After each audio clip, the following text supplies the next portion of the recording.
We're doing optics? Okay. Now, so optics, when you get into it, optics kind of can do some weird things. So even like if I take my glasses, and if I hold them up here, like this, okay, then I'm casting a shadow on the board. Even through the lens? So even though it's clear, right, and I can obviously see through this, when you hold it up, it appears dark. But if I bring them closer, Witchcraft. witchcraft. Oh, you'll hear a lot of witchcraft today. Okay, let's be honest. Okay. So, but then when I get them to this point, then they appear clear. Yeah. So when I'm out here, so basically what's happening is it's a function of where these lenses are focusing that light. So when I'm out here, right, basically that focal point, and we'll spend a lot of time talking about focal points, is at this point right here. And so that's what, and it's designed to focus that image on my eyeball. So, but when I get close enough, then it's going, that's going to disappear because now I'm basically at the focal point of that lens. Okay? Now, to kind of show you the power of, like, we're going to need to bring, is it still sunny outside? Relatively, Yeah. Kind of? Yeah. Okay. Kind of, sort of. Well, if you want anything fried with the death ray, and I want to do that, I want to do this right now because I'm not sure what the weather is going to be like the rest of the week. So if I'm going to, like, I know I'm going to toast a penny. If there's anything that you would like melted with the power, no, not a calculator. Yes. Unless you're willing to sacrifice a calculator. No, not sacrificing that. Oh, wait. Let's melt this plastic. Yeah, we can do plastic. Okay. Can I fry my test? Yeah. Put it in the test. We can find part of it. If you want to tear off part of it, we could. Okay? Now, so, Mia, no. You're not setting batteries Mia, on yes. fire. Are those lithium ion? No. Okay, good. You said Mia, no. I say Mia, yes. We are setting lithium ion batteries on fire. Because they're alkaline. First off, lithium ion batteries have energy density similar to dynamite. and it's called a Fresnel lens. Whoa. It's big brain time. Yeah, that's what it looks like. Wait, so will I look taller? Yes. And so basically what happens is that the Fresnel lens was actually developed use in lighthouses. And the Fresnel lens was actually designed to take light that's on one side and then basically magnify it and spread it out. Okay, so that was the whole point. So that the ships and sea you could take a small light and it would go through this lens and it would spread it out. Well, if you reverse it, then you take light and then you focus it down into a very, very small point. So that's what we're going to do. So this actually came out of, before we had like the big screen, LCD panel TVs. Have you ever saw like the big projection televisions? Where they had like the big box out in front? That's where this came from. And so I basically, one of my former students was throwing it away. He posted a deal on Facebook, so I took it, gutted it, and stole this out of it and built a frame around it. So this came out of the projection television. So anything you want burnt, let's go outside. Hopefully there's enough sun where we can do Somebody take Mr. Burkham's chair. You can melt your spring. I have. Graphite will melt. I never. Graphite is a good. Oh wait, actually, so Mia. I wish I had random. A while ago, I left my Oh, come on. We've got something in those pockets. and I never got it back. So I think I might actually end up I being suppose this, but It depends. Right. Depending on what's. I mean, I can burn a mustache. Yes, this is my lead. I can tell.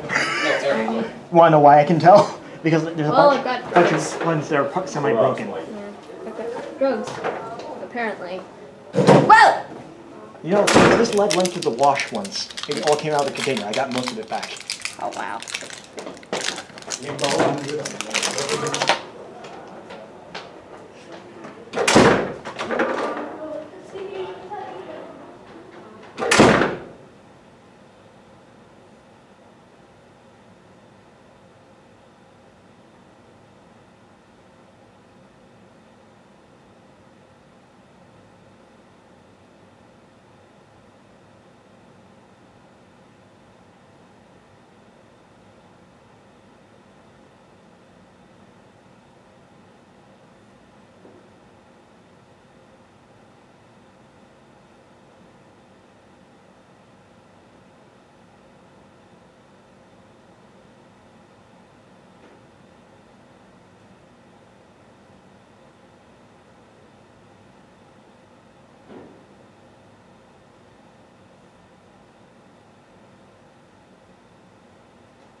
Get in the classroom or else. I can still see. I'm not entirely sure. Thank you. Well, no, the orange monster tastes like Fanta. Yeah, it does. It's literally just even more caffeinated. Hello, July. You know how you know the monster's mine? Except for like 3 expressions. Yeah. I forgot to drink it. Okay, what I mean by forgot.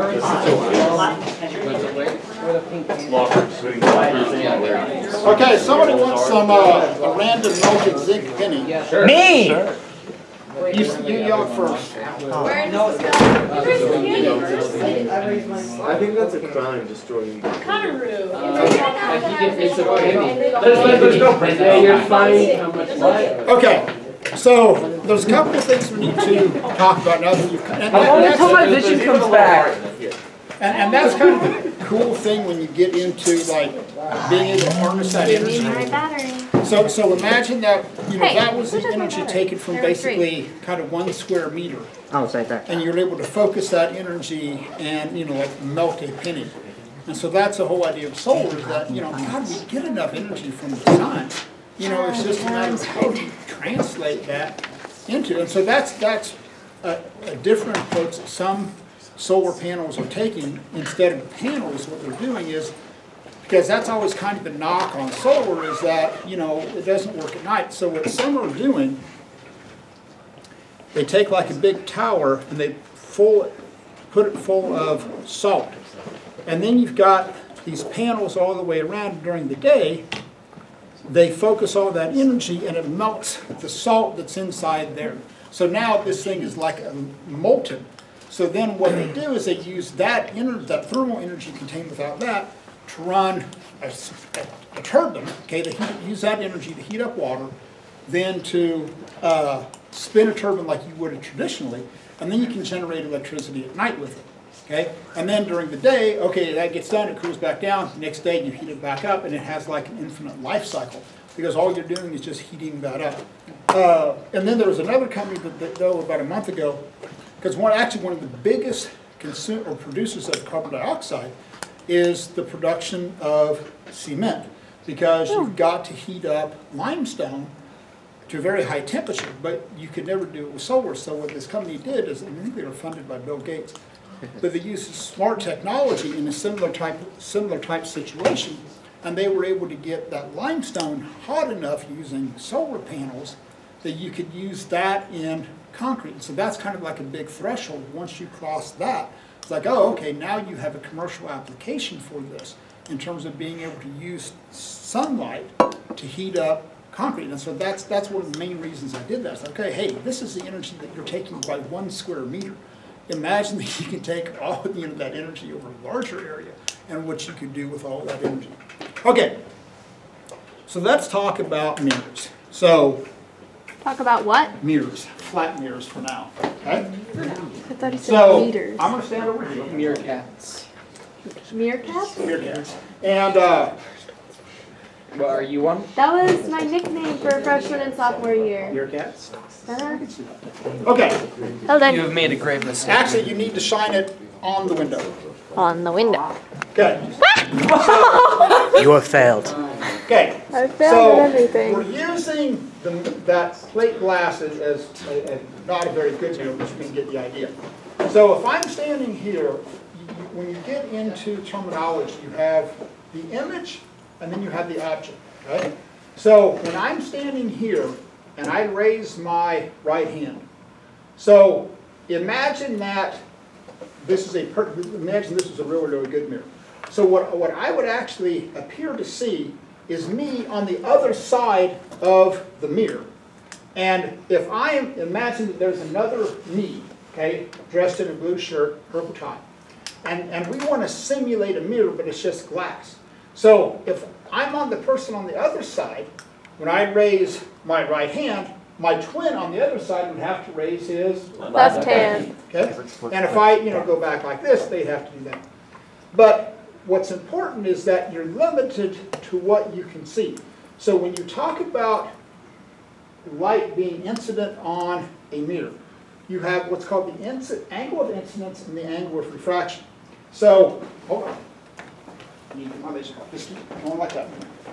My So- hand's getting tired. Oh dear. Okay. Are you gonna point a laser at it? Well, I'm gonna try. Focus. Okay. Oh, it's a laser. Yeah. What So happens if we point the hopefully, laser through the death You ray? can't see it on the camera. Okay. All right. Well, that's weird. Okay. So what's happening is that I'm shining a laser and it's hitting that surface. So imagine that this is a series of like very, very, very, very, very small ball bearings. And what happens is it's going to come in at a certain angle and it's going to hit that mirror, and then it's going to bounce off at a symmetrical angle. So as long as you have a flat mirror, that angle of incidence is going to equal that angle of reflection. Okay? And I'll draw this out in just a second. But here's where mirrors get a little bit weird. Now, Liza, I need you to stand up if you would. Okay. So right now, Liza, can you see me? Yes. Okay. And I can see you, right? Sure. Right? Okay. Now, I'm going to move over here. I can still see you. Can you see me? Yes. Okay. Now, if I move over here, can you see me? Guess what? You can see me. I can't. I can't see you in the mirror. Okay? Now, if I move a little bit over here, I can just barely see you. Guess what? I can barely see you. You can barely see you. Now, if I move over here some more, I can see more of you, and you can see More of you. okay, because what's happening is that, and this is where mirrors get weird in terms of Liza's ability to see me. If you think about what has to happen. So light is going to, photons are going to hit from the light. They're going to bounce off me. Now, well, the weird thing about colors is this. What appears as a blue shirt is because this shirt actually absorbs every color in the spectrum but blue. Because blue is the one that gets reflected off. So a blue shirt is actually every color but blue. And so that's the color that gets reflected off. So if this light didn't have this particular color to reflect this off, okay, this was missing this particular frequency of light, my shirt would appear black because of the fact that it would reflect no light off of it. Now, if you look at Andrew's shirt, okay, his appears black because of the fact that it's reflecting, or excuse me, it's not reflecting very much. It's absorbing most of it. So this is why if you're out running and it's a hot day, you don't want to wear a black shirt because of the fact that it's going to absorb that energy. You wear a white shirt because it's going to reflect that energy back off.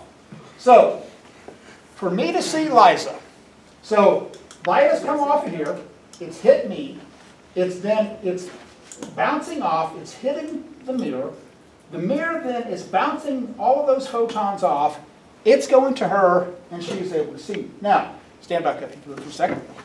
Now, if I move too far over here, so she can still see me, and so here's what's important. I'm actually like outside the frame of the mirror, okay? So I don't have to be within the mirror itself, okay? So if you look at where I am relative to that edge, I'm actually over here. So, but that angle is coming in, she's able to bounce off that, then she's able to see it. Now, if I move too far, then what's happening is this. That light reflecting off me isn't hitting the mirror, it's hitting the cabinet. The cabinet isn't reflecting that light. Liza can't see it. But, now, can you see my hand? Yeah. Okay? Now, if I put my hand back in there, then that's within that, kind of like that triangle that she can see. But if I move my hand over here, then it doesn't work. So when you're looking at a mirror, there are limits on what you can see. So imagine there's like a cone. And if you're within that cone, you can see that image. If you're outside of that, you can't. Got that idea? Okay, now, let's say that I'm going to stand here, and as long as it's a flat mirror, we assume that everything is symmetrical. So if I'm like 5 meters away from the mirror, my image is going to appear 5 meters on the other side.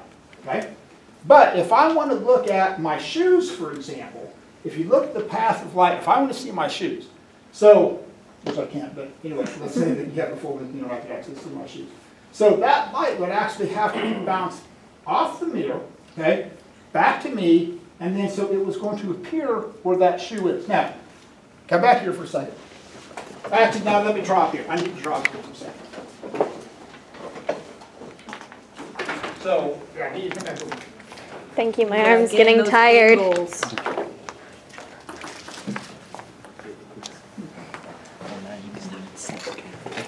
I hurt.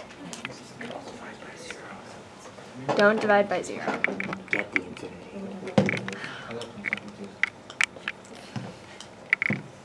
As you approach 0, if you push the button the value 0 in division,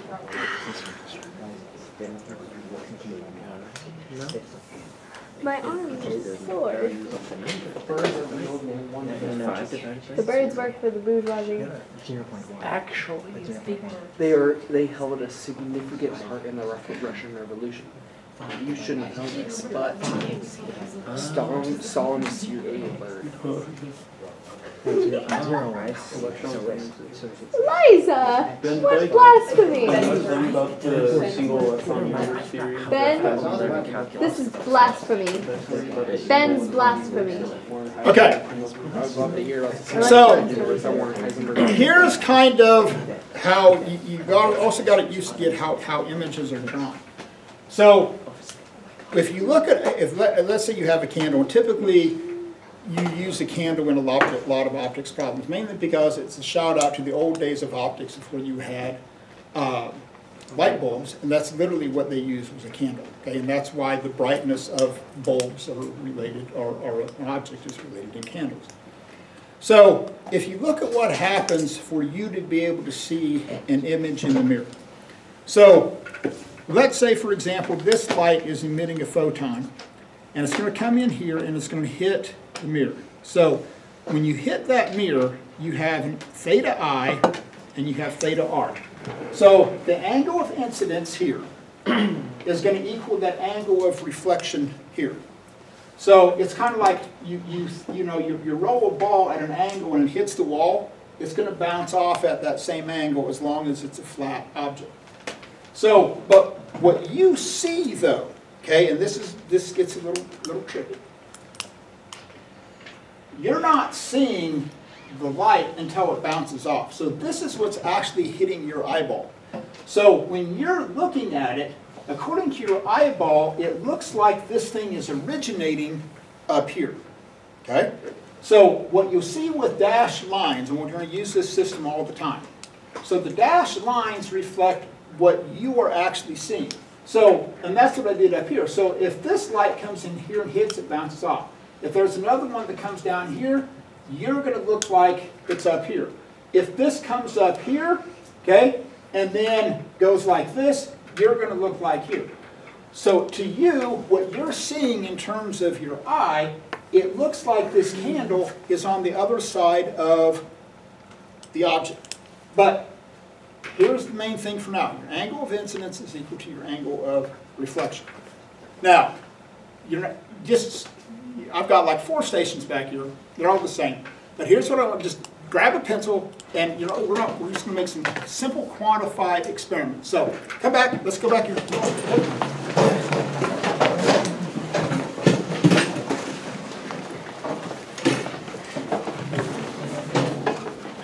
will be real quick and vertical. Okay.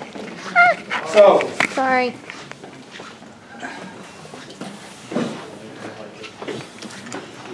You're not going to hand this in. This is just so you can get an idea of what you got going on. So what I want you to do is take your pencil and you're going to look at the image that's on the other side. Now, here's the weird thing. When you're on this side and you take your pencil, it looks like you should be able to touch that binder clip that's on the other side.